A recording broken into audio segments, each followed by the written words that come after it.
अधर्म क्या है।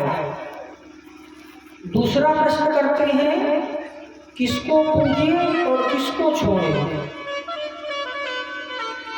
तीसरा प्रश्न करते हैं वेद में परमात्मा का नाम अजन्मा है और भगवान को वेद कहते हैं, तो अजन्मा जो कभी जन्म नहीं लेता, जिसका नाम अजन्मा है, वो दशरथ का बेटा कैसे बना। दशरथ का बेटा राम कैसे बना। वो देवकी वसुदेव का पुत्र कृष्ण कैसे बना। वसुदेवस्य देवक्यां जातो यस्य चिकीर्षया। वसुदेव देवकी का पुत्र कैसे बना। दशरथ का पुत्र राम कैसे बना जो अजन्मा है।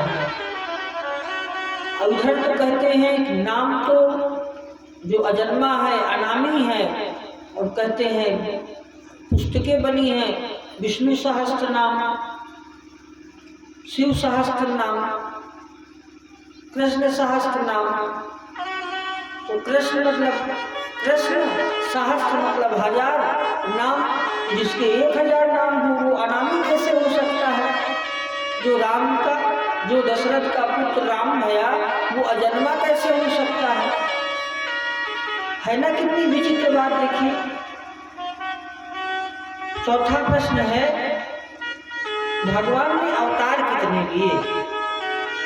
कोई 1 अवतार कहता है, कोई 10 अवतार कहता है, कोई 20 अवतार कहता है, कोई 24 अवतार कहता है, और कोई तो कहता है हरि अनंत हरि कथा, हरि अनंत हरि कथा, हरि अनंत हरि कथा अनंता, कहे सुनाई बहुविधि सब संता, कहे सुनाई बहुविधि सब संता। हरि अनंत हरि कथा अनंता, कहे सुनाई बहुविधि सब संता, कहे सुनाई बहुविधि सब संता। जब हरि अनंत है और हरि की कथा अनंत है, तो फिर ये तो बात ठीक नहीं लग रही।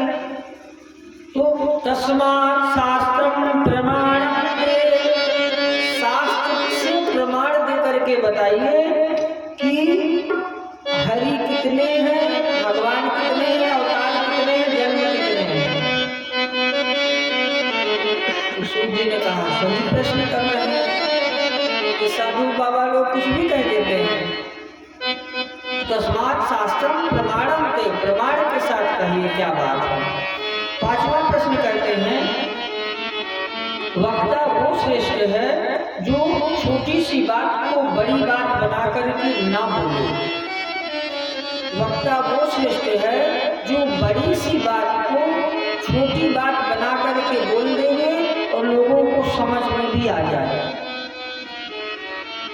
मतलब समझ रहे हैं। सार हमसे कहिए और जो बेकार हो वो आप अपने पास रखिए। 6वां प्रश्न करते हैं अतः साधो यत्सारं समुद्यते मुनीश। भगवान जब अपनी लीला को संपन्न करके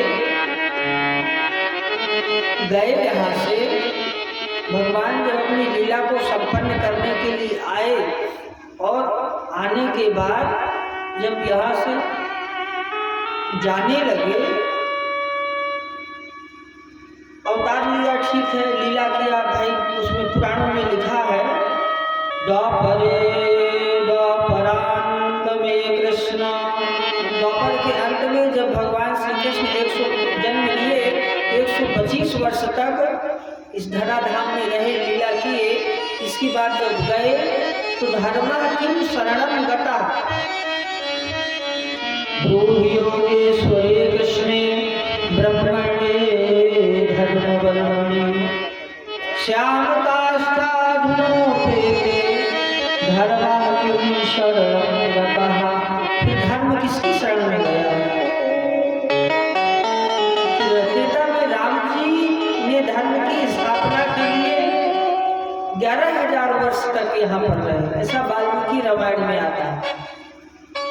अब हम कहते हैं ना मैं उतार लेता हूँ। धर्म संस्थापनार्थाय संभवामि युगे युगे। मैं धर्म की स्थापना करने के लिए युग युग में अवतरित होता रहूंगा। ऐसा कहा नहीं गीता जी में? यदा यदा हि धर्मस्य ग्लानिर्भवति भारत अभ्युत्थानम् अधर्मस्य तदात्मानं सृजामि। मैं धर्म की स्थापना के लिए अलग अलग युग में जन्म लेता रहूंगा। पर जब आए जन्म लिए तो ठीक है, धर्म की स्थापना कर दिए, पर जब उसके बाद चले गए तो फिर धर्मा किम शरणम गतः, धर्म किसकी शरण में गया होगा? ये बहुत आश्चर्यजनक बात लग रही है, बताइए ना। तब सूत जी कहते हैं, देखिए मैं तो, आपने बहुत अच्छे प्रश्न किए हैं जगत के कल्याण के लिए, ज्ञान के लिए, पर कथा सुनाने से पहले मैं अपने गुरुदेव भगवान श्री सूत जी का ध्यान, श्री सुखदेव भगवान का ध्यान करना चाहता हूँ। और इतने में ही श्री सुखदेव भगवान का ध्यान श्री सूत जी करते हैं। ओम यम प्रव्रजन्तमनुपेतमपेतकृत्यं द्वैपायनो विरहकातरुवाजहाव पुत्रेति तन्मयतया तरवो विनेदुः तं सर्वभूतहृदयं मुनिमानतोऽस्मि। यः